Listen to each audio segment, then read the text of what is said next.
Good afternoon, everyone, and welcome into Madison HD Sportsnet, presented to you by the JMU Alumni Association, as today is the National Signing Day across the country for college football players.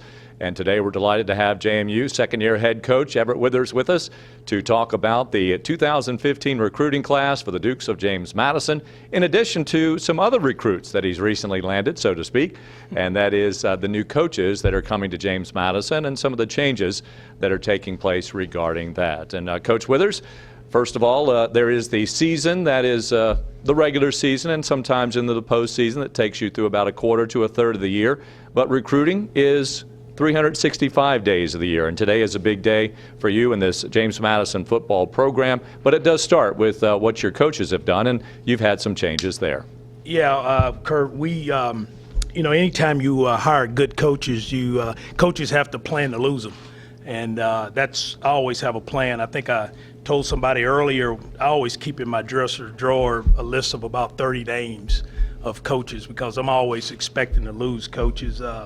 So we lost Drew Maringer, our co-offensive coordinator, to the University of Houston. And, me and Drew, we spent some time together at Ohio State, had a chance to talk, and I thought it was a great move for him. I really did, for him and his progression in this profession. So we went out and really did an extensive search and brought in Brett Elliott from Mississippi State, kind of in the same family. Coming from a Mississippi State program that's kind of an offspring program of Ohio State, kind of the same language, same cultural values, a lot of the same things. So we brought in Brett to be a part of that, and Brett's hit the ground running and fit really well in our program. We hired Sean Fisher to coach our tight ends. Sean was at Ohio State this past season, actually the last two seasons. The year before, he was working on my side of the ball on defense, and this year he moved over and coached and worked with the offensive line. And Sean's a very talented football coach, a high school football coach in the past, also from the state of Ohio, gives us kind of another guy in the recruiting realm in the state of Ohio that will help us. Very knowledgeable, got a lot of energy. Again, that's part of the prerequisite to be on his staff. So Sean brings a lot of that with us. John Bowers, who was our tight end coach last year, we moved over to defense. John has been a defensive coach most of his life, and I felt like when I hired John that John would be able to play a lot of different roles. He's our assistant head coach, our recruiting coordinator, and he was our tight end coach. I felt like moving him back over to defense would give us another guy to coach our outside linebackers. So those are some of the changes. We've got some other changes that we're really looking to upgrade and enhance our program. We're hopefully in the process of hiring what we'll call a director of player personnel. That person also will be tied in as our video coordinator. We hope to get that done in the next month or so. That's a big part of what we want to do in our building. And we also are trying to upgrade a little bit of our internship positions on our staff. So we've got some things that in the next month, 2 months, that we're going to be hopefully enhancing our program and making it better. All righty, and of course today is the big day to sign the recruits. 21 came in today, or we do have 21 to announce today. And we're going to start off with showing the folks on Madison and here at the press box, Bridgeforth Stadium, a highlight tape of some of the new recruits, the new JMU Dukes, and we're going to share this now with the JMU Nation.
As you can see, a very large class in terms of overall numbers as well as size. Big receivers, big linemen on both sides of the football.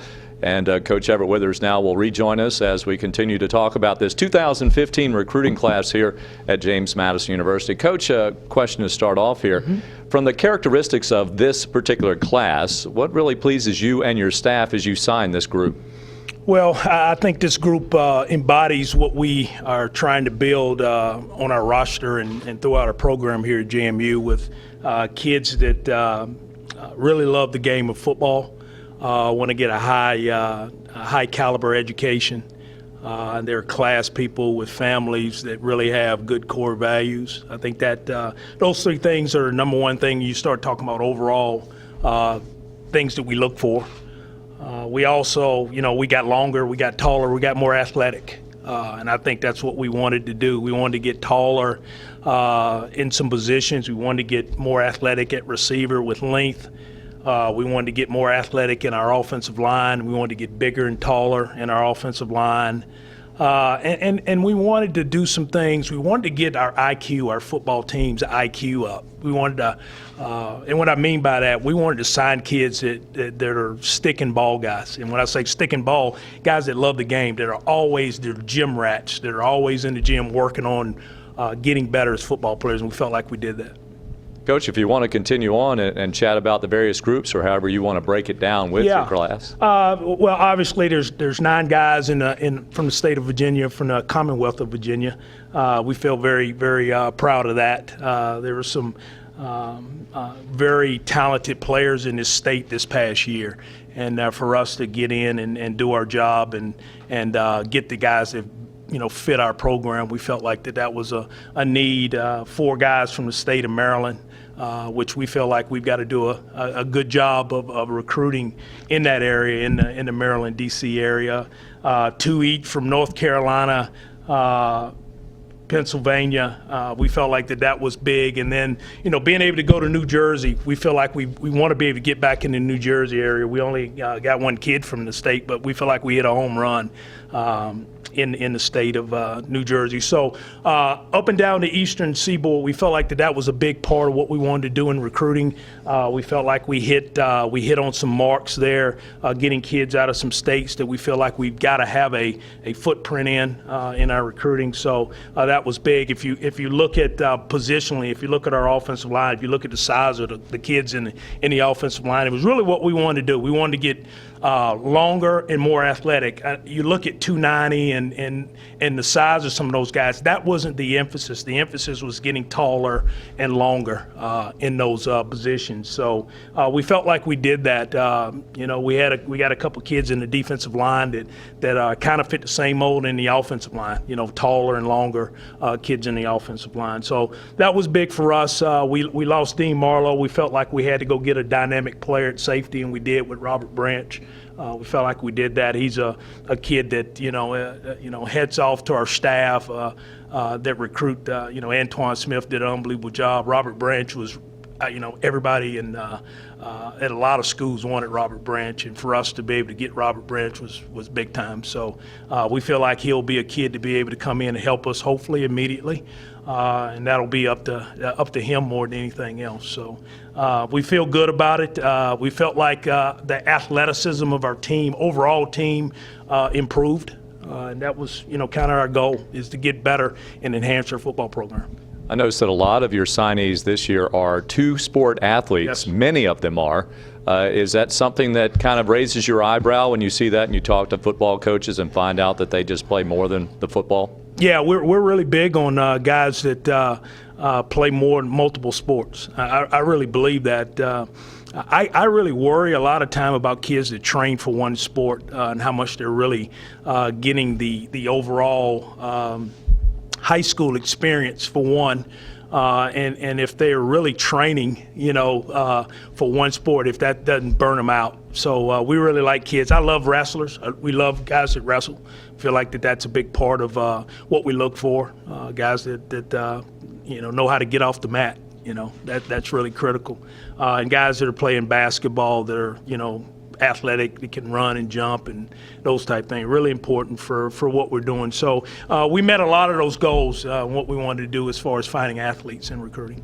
As you start to identify these, also a lot in this class have star rankings by various organizations. Do you pay much attention to that, or is that just something that happens to be hung on them as maybe an accolade from some outside organization? Really not at all. Stars, I think I said last year, stars get you fired, and I really believe that. I think, when you start recruiting stars, they get you fired. I saw an article 2 days ago. A kid committed to Alabama. He was a 2-star. He became a 4-star after he committed to Alabama. So, I really don't put a whole lot into stars. We do a really good job. We started, I will tell you this morning, really Monday, we offered probably about 8 or 9 kids in the 2016 class. And the reason we did that, we've already done our homework on them. We took all of last year in the summer in camps. We went to Northern Virginia, Richmond, the beach. We went everywhere and did a bunch of camps. And we really do a good job of if we can touch them at camp, if we can see them run, jump, compete, all those things at camp, it doesn't matter what kind of stars they have. It's what we like. And if we like them, we're going to recruit them. All right, we're at our press conference to announce the 2015 recruiting class for the JMU football Dukes, and we do have a number of other members of the media here this afternoon, so we're going to open it up to questions to that group. Gentlemen? Coach, are you finished? How much more do you have to do, or would you like to do? We always leave ourselves a little bit of room. The great thing about the FCS level is we have the capability of taking what we term as drop-down guys. So we always leave the capability of doing that. We feel like that's something that at this level that leaves us a little bit of a luxury. So if there's somebody out there that fits our culture and fits our scheme, our offense-defensive scheme, fits the JMU community, then we'll take a good hard look at them. How much did you guys benefit this year from having a full year rather than last year where you were kind of working on about a month there? Yeah, really a lot. Again, I think camps. I go back to spring recruiting and camps. That's when if you're doing a really good job in spring recruiting, identifying and evaluating kids, and then getting those kids, I tell our staff all the time, you're not recruiting a kid unless you get him on campus or you get to work him out. And the only way you can work him out is at camp, either on our campus or at one of our satellite camps. So if you're not doing that as a coach, as a staff, then you're not doing a very good job of evaluating. We didn't get that last year. We came in January and, really had to go on a lot of what the high school coaches and what the coaches in the area told us. And to me, that's a hard way to recruit, but I felt like we did a good job in that, but we feel like we did a really, really good job in this class. As you guys were out there over the past year recruiting, what was kind of the buzz around this program? And you had a decent season by your standards. What did you hear on the road around your program? Well, Matt, I think, just the fact that it's a new program, a style of offense that a lot of kids like to play, an aggressive defense, what a lot of kids like to play, a staff that's very energetic and very much into every aspect of the lives of kids. We're very honest. I tell people this program isn't for everybody. It really isn't for everybody. It takes a kid that loves the game of football, that believes in core values, and wants to be what we think is a champion. And that's what we recruit, and that eliminates some kids. That really does. And we're not into being everybody get a trophy society. That's not us. Coach, you didn't have to go far to see Matt Cullen from Wilson Memorial. What did you see in him in terms of character and work ethic that made it a fit for your program? Spent a lot of time watching Mac and him coming up to our games and just getting to know the kid. The great thing about having that full time is you get to know parents, you get to know mom, dad's, sister, everybody involved in the family. And I got a chance to watch him play. He was playing Spotswood down here, and I got a chance to watch him play. I was standing on the sideline actually at a game, and I had a chance to watch the guy compete. The guy's a competitor. I've watched him at basketball practice, and The guy's a competitor, and again, we talk about in our building a lot competitive spirit. Man, going to recruit guys that want to compete and fight and scratch, and that's what Matt does. And we had him in camp last summer, and here's a guy that's playing quarterback for his high school team. We said, we want you to go over there and put your hand in the dirt and go block this guy over here and see if you can play tight end. He didn't flinch one bit. Went over there and did it, and that to me won me over in camp, but not only camp, but when I had a chance to watch him play. And with a program that maybe not everyone Sure. know about, what was the major selling point that you were trying to convey to your recruits in this process? Well, come somewhere that's building what we think is a top-notch program and at the CAA level and the FCS level. That was big recruiting. I mean, you recruit to this school, you get kids on this campus, you got a chance to win. I really believe that. And that's why we spend a lot of time really getting kids on our campus, fighting to get kids on our campus, because we feel like, we got a lot to sell here academically, socially, facility-wise. I feel like our staff's one of the tops in the country. And we're very honest. We're very honest in our approach, and we feel like that's a selling point. Just going to ask you more about Mac, one more. Obviously going off, he hasn't played much tight end. I think he played maybe just a little bit. What did you see in a tight end in him? What made you think he could make that switch in college? He's tall, he's long. I really look at the quarterback position, and I look at not just kids playing quarterback. I look at them doing a lot of different things. I mean, I've signed some kids that have played quarterback that have been unbelievable, in fact, been Pro Bowl defensive backs that were high school quarterbacks. And and I've seen quarterbacks play tight end. I've seen quarterbacks play offensive line. I've seen quarterbacks, one, because they have something innate in them, leadership skill-wise, and the ability to go compete. And that, to me, is what sold us on Matt Cullen. Going off of quarterbacks, did you need a quarterback, and where do you see Corey Owen playing at JMU? Corey Owen has a lot of places for us to use him. Quarterback could be one. We worked him out this summer as a defensive back and a wide receiver and gave him the thumbs up at that.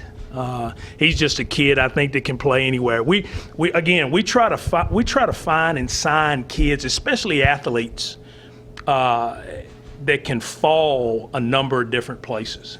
And so Corey has the ability to play a lot of spots, and he may get an opportunity to play a lot of spots for us. Coach, I know you won't know till you get them here and get them practicing, but how many of these guys do you expect to see playing time this year, and do you anticipate redshirting anyone? Every one of them that can help us win a game will play. And Coach, kind of going off that, you've always said freshmen, you want them to immediately come in and make an impact. You just said hopefully Branch can do that. As a coaching staff, what's the first course of action for these guys to get them ready? Well, I want every one of them to enjoy today. I want them to enjoy this day. Besides getting married, this may be the next important day in their life. So I want them to enjoy today. I want them to enjoy that with their teammates and their family.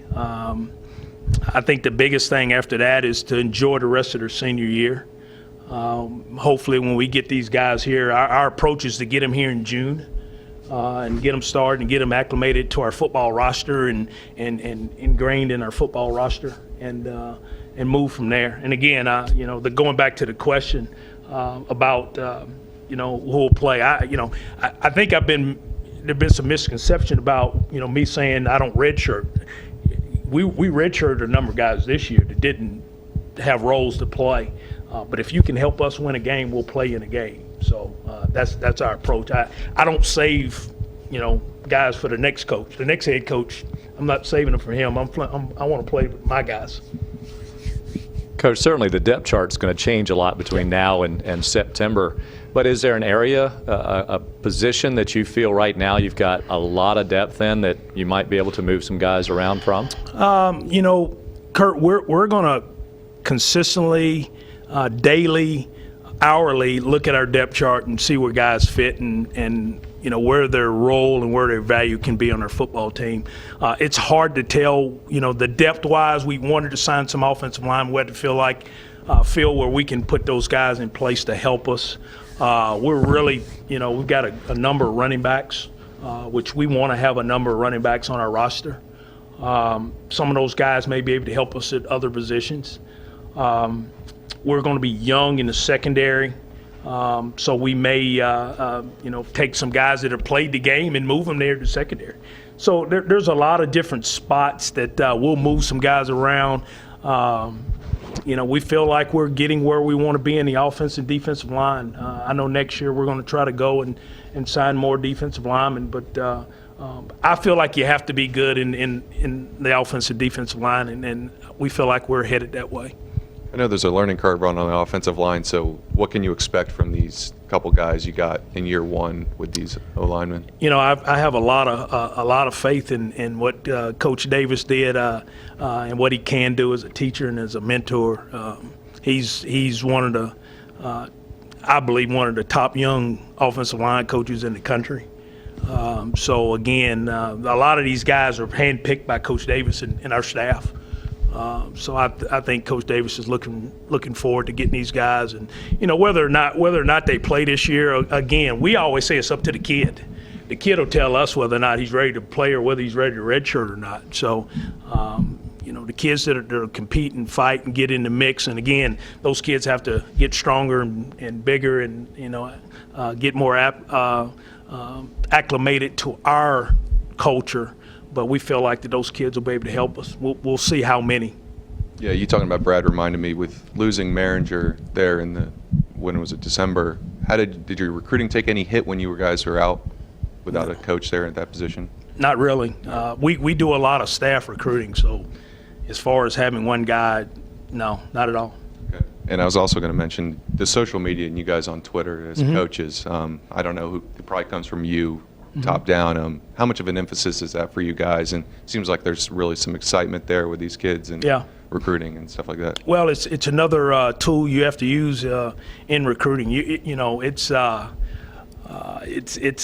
of those necessary. I don't necessarily call it an evil, but it's one of those things that you need to do and you have to do. I think that's why kids. My son, I can't even look at his eyes because he's always looking at his phone. So that's why kids.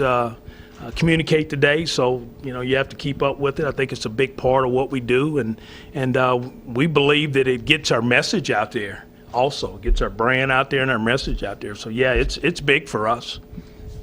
Coach, you've spent practically every minute of your first year trying to change the culture. The answer might seem obvious, but how big of a step is this day in changing the culture here at JMU? Well, it's obviously a big step in getting the type of kids that we feel like fit our culture and what we want to get done. I will say this, and I'll backtrack a little bit. We had 13 young men graduate in December that we as a staff are indebted to for buying into a culture that they didn't have to, and they did. And we're indebted to those 13 young men that graduated. So they gave us what we call a foundation right now, but we're still building and trying to enhance and make our culture better every day. Coach, you talked about this not being a program that's for everyone. Right. Was that a selling feature for you when you sat down to make a final offer to a young man? And talking about, hearing your team talk last year about last January and what they went through, how much of that did you spill out to these guys and make them understand this is not going to be an easy task for you? Every day. Every day I sat down in front of a mom, dad, aunt, uncle in a home, I would say, hey, this may not be for your son or your nephew or whoever it is. I mean, again, we're transparent. We don't. We find out a lot about kids. So much of recruiting is patting kids on the back and telling them how good they are, and then you got to get them and de-recruit them. We feel like we don't have to de-recruit very much because we're very honest up front and kind of telling kids, what we think and how they need to get better, what they need to improve on, and how we see them fitting into our culture. And again, we've had some people say no thanks to that, which is fine with us. But we give out, we probably throw out, and I've asked this question of our staff, probably over 350 offers to 400 offers to get 20 to 25. So that's a lot of offers out there. And finding the right 20 to 25 is important to us, and guys that want to compete and fight and be a part of something special. As you guys keep making that move to the 3-4, did you feel like some of these guys, the couple linebackers and Trevor Brown at defensive end, is that a move in that direction, getting those athletic long guys in that scheme? Yeah, that's going to be a part of what we do. That's our scheme, and we're going to recruit to that scheme.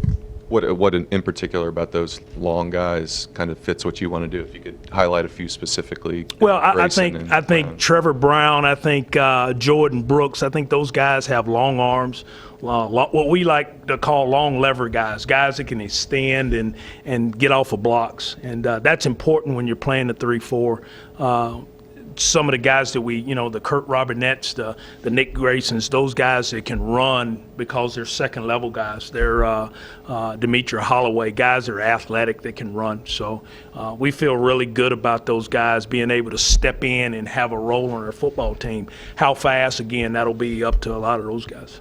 The way Jimmy Moreland played as a freshman in the secondary, and you guys have some more freshman corners and guys coming in. Can you highlight a few of those guys and what they might bring as freshmen defensive backs?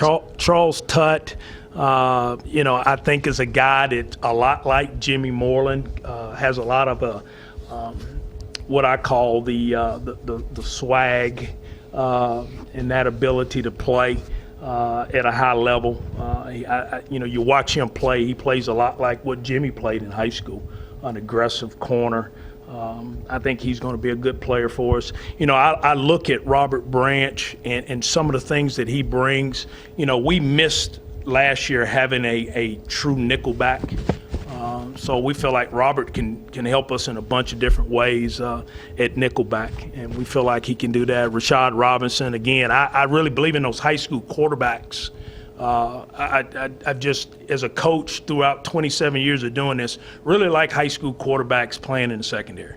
The moment isn't too big for them. They get beat, something happens wrong, they bounce back. I really like that about them. So, we've got more. I feel like we've got more athletic. I know our staff does too. We've got more athletic in the back end.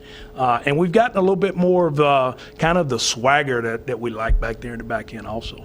You pointed Curtis Oliver. I know he's a guy that committed late for you guys. Sure. How excited are you about him, and what's he give you guys? Really, really excited about Curtis, and I think he's going to be a guy that'll fit just like Jimmy, just like Charles, just like those other guys that'll fit into that mix of guys. That we were really lucky to get Curtis late, but we feel like he's going to be a great fit. And again, all those guys get an opportunity to compete for playing time this year.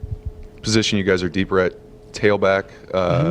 Trey Sharp comes in. What does he bring to you guys, and what could he see early, I guess? I know that he said that was a big point of selling point. Yeah, I think Trey is one of those guys along the same lines as, the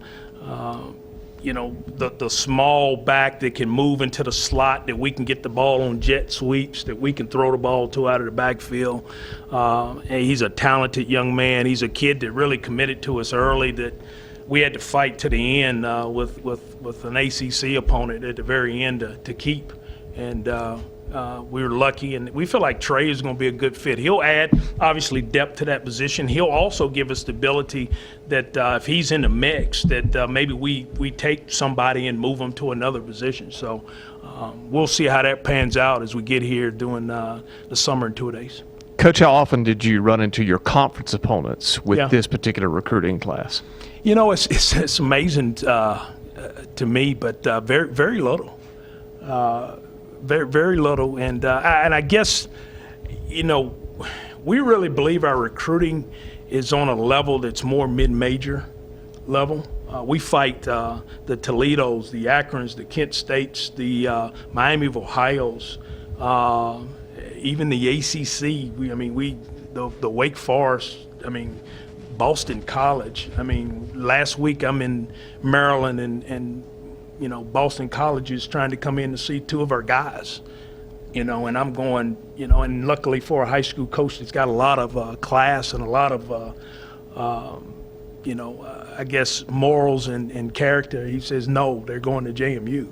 And to me, that means an awful lot. And that's what we run into in recruiting. We want to continue to recruit that way. Will we get them all? No. Will we lose some at the end? Yeah. But we'll also be recruiting at a high level, and that's why we started on this 2016 class now. Were there states where you may not have got a kid this year, but you felt you may have, as you said, got your footprint down?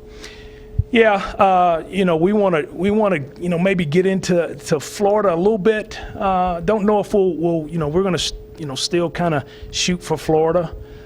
It's so hard at times to make that at our level, to make that trip there, to make that trip and to get kids. And again, I go back to the old adage that we use in recruiting. If we're not getting kids from those areas on our campus, then we're not recruiting them. A coach can be on the phone calling them all the time, and I can be on the phone once a week talking to them, and we could be Facebook, Twitter, whatever. If that kid doesn't walk on our campus, we're really not recruiting them. And we haven't had enough kids from Florida here on our campus, and we'd like to do it. We'd like to investigate how we do it better. If not, then we move another area and go to another state. Ohio's an area we want to continue to get better in. You guys really seem like you closed strong here in January. I know you had the weekend visits and such. How were you able to close this class so strong and have such a strong finish like that? Recruiting's about relationships, and I will say that to the end. Knowing kids and kids knowing us, the better, the more you know the kid, the more you know his family. Not just the kid. A lot of coaches go recruit the kid. We're going to recruit the champion. And when I mean champion, we're going to recruit who's helping that kid make the decision. If we're getting to know that champion, we're going to recruit the mom, the dad, the aunt, the uncle, getting to know them. It's hard for that kid to tell you no in the end if they believe that this is the best place for them. And what you find out in the recruiting process also is that there's a lot of kids you've recruited earlier in the process that may be in the midst of the process that they may not be the best fit for you. And that happens a lot of times, and that's just part of the nature of recruiting. But I think being able to close is because we got on these kids early. We got our hooks in them early on a lot of these kids. We had a lot of kids in this class that stayed with us for a long time because we got them committed in the summer. And in the early part of the fall. We had some fall visits during some of our games.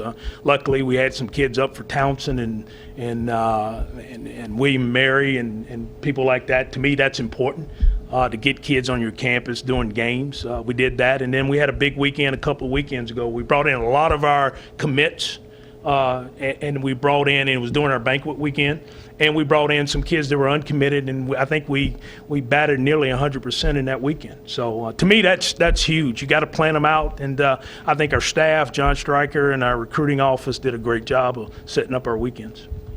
Another position, receivers, and I know over the course of the year you said some stuff about getting more explosive there. If you could go down the list of some of the guys you got, and do they fit that bill? Yeah, we feel like Riley Stapleton and Christian Harden will be two big, tall receivers that'll give us a chance to get better at that position. We wanted to get taller and longer at that position. So those two guys will be able to help us. Damo Taylor from Georgia Military. I had the opportunity to watch Damo play a year ago, and talented young man, and he hurt his shoulder, so his recruiting kind of fell off, but very talented young man that obviously has a teammate here in John Miller from high school. That we feel like that those three guys in particular will come in and give us that. We've taken Quan Welch, who was a high school running back, and moved him to receiver. But Quan gives us the ability, again, a lot like Trey Sharp, to put a guy in the slot, put him in the backfield, move him around, and get the ball to him in a bunch of different ways. So, again, I feel like we got longer, more athletic, and more explosive at that position. Coach, you've talked about your coaching staff and their recruiting abilities. How much have your current players and even maybe some of your former players, your seniors that graduated, how much of a role did they play in helping secure this class? Well, I will tell you this, Dave. If you were at our banquet a few weeks back and we had Mike Battle speak at our banquet, and you saw some of the testimonials from some of our kids, some of our seniors at that banquet, it hit a home run with our recruiting class. And to me, that was important to tie those two guys, those two areas together, that our recruiting and our seniors together. And those guys did a really good job at the banquet. We've got a great group of kids. We lean on our kids to tell us about kids that we bring in. We ask them questions about how are they on the visit, how are they out at night, You know, when they take him out on Friday night, we call him on Saturday morning. Tell me what he did, you know, what was he like? We've actually had a couple kids on our campus that we really liked that we said no to on Sunday because of how they acted on our campus. And that was all information coming from our kids on our team. Coach, he don't fit. He don't fit us. And to me, that's important. So our kids have done an unbelievable job. They bought into what we are. If you saw a tweet this morning from Vad Lee about all 21 guys getting their national letter of intent signed and in before 9 o'clock, that they are bought into the culture already. To me, that's a great selling point when you got your starting quarterback saying those things. A part of your culture is also the educational Yep. side. Talk about that. You talked about moms and dads Yep. and families getting them in. I know that's important to them. Yeah, very important to us because, you know, when we sitting at home, the term we use is not a 4 or 5 year commitment. It's a 40 or 50 year commitment from a young man coming to JMU, because not only do we want to help him get a degree, we want to help him network so when football's done, you know, he has a job, you know, ready for him when he gets out. If he goes on and plays 6 years in the NFL or 2 years in the NFL, you know, he's made connections while he's here at JMU that can help him go and have a successful life, career as whatever he wants to be afterwards. So that you know, this campus allows us to do that because it's such a good academic school. It's such a good school when it comes to preparing kids for that future down the road. So that's big in the homes. And when I will say this, I have to give our hats off to our faculty here on campus that help us on Saturdays. I mean, we've got some unbelievable faculty members that have given up their time on Saturday mornings over in the business school, over in the SMAD department. I mean, that have sat down with our kids, and the parents, when they leave those meetings, I mean, they're sold. Our faculty are probably as big of recruiters as anything we could have on our staff. So again, hats off to our faculty for helping us in recruiting. Coach, how much does it help to have players like John Miller on the roster when you're recruiting someone that was at the same high school at the Yeah. same time, in terms of them telling about that culture? Sure, that's big. John's going to tell the truth to Dominique Taylor about how we act and how our culture is and how our coaches coach. And to me, that was important for John to be a part. Obviously, he was Dominique's host on the visit. So yeah, it does. It's important to have high school teammates. I don't think it's a necessity, but I do think it's something that that helps. In the long run if you're battling for a kid. While we're talking about Dominique Taylor, taking a junior college kid, is that just something that happened this year, or is that something that you guys look at every year? He was a really good player that we got to know and really got to kind of dig into, who he was. It didn't have anything to do with junior college at all. That program at Georgia Military is one of the best junior college programs, run very well. They do a really good job there. So if we can get into Georgia and get into that area of Georgia to recruit, we'll continue to go back there, because not just because it's a junior college, but it's a really good school and they do a good job there. A couple of the kids have said that a move to FBS is kind of something that was said to them. Mm-hmm. Why has that come up in conversation? And Well, I think it's one of those things that kids want to know. Parents more than kids, to be honest with you. Parents want to know whether or not there's a possibility of moving. And again, I would imagine there might be, but we're playing. What I believe in is we're trying to win the CAA. We're trying to be the best team in this conference. And if there were a move to FBS, it would take 2 to 3 years for it to happen. And some of these guys may be gone. So again, is that the final reason why they come? I don't think not one of these 21 came because of FBS. I just have a couple questions about those coaching things. If you could explain the director of player personnel in that position and kind of how that came about and why you kind of want to implement that somebody position. that can really help us with the day-to-day operations, with our football team, with our roster, with recruiting. It's got a lot to do with recruiting, and it also has to do a lot with our video department. We wanted somebody and not a football coach kind of over our video department. And what we put out there in social media and some of the videos that we put out there, we wanted somebody in charge of that, and to hire somebody that can do maybe both of those two things was big to us. You know, it's going to be one of those positions that's going to have a lot of different hats to it.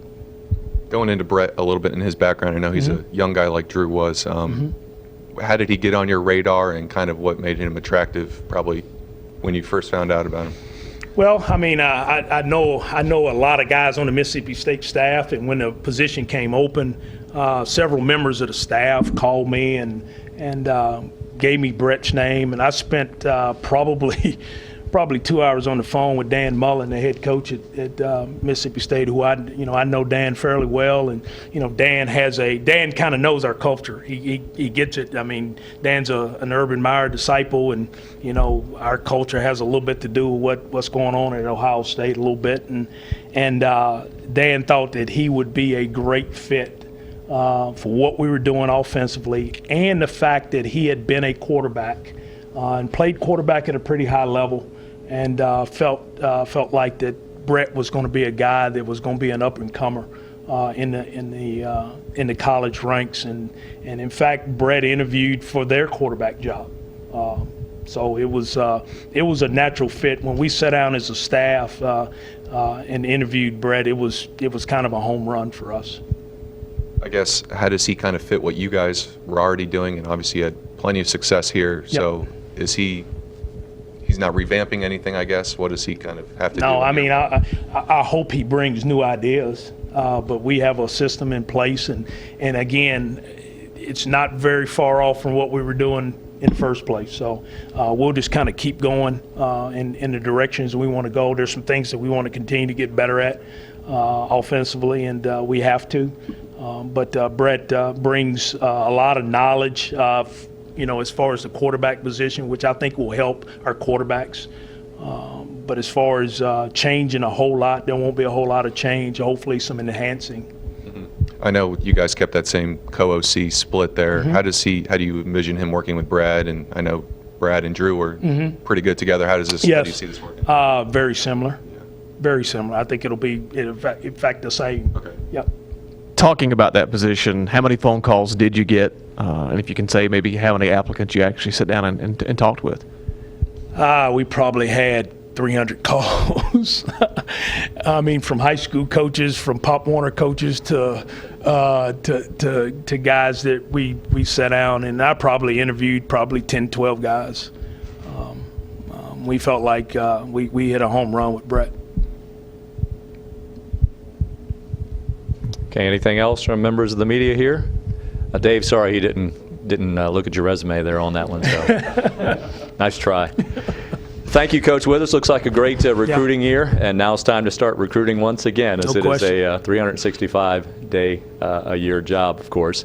And we want to thank you for joining us here this afternoon, and a reminder that season tickets are on sale now. That's right. Got to get this sales pitch in, as you can call the JMU ticket office at 540-568-3853. That's 568-DUKE. Or, of course, you can do so 24/7 online by going to jmusports.com. Coach Withers, thank you for sharing this afternoon the look at the future Dukes here, and thank you for watching on Madison HD Sportsnet, presented to you by the JMU Alumni Association. Good afternoon, everyone. Good.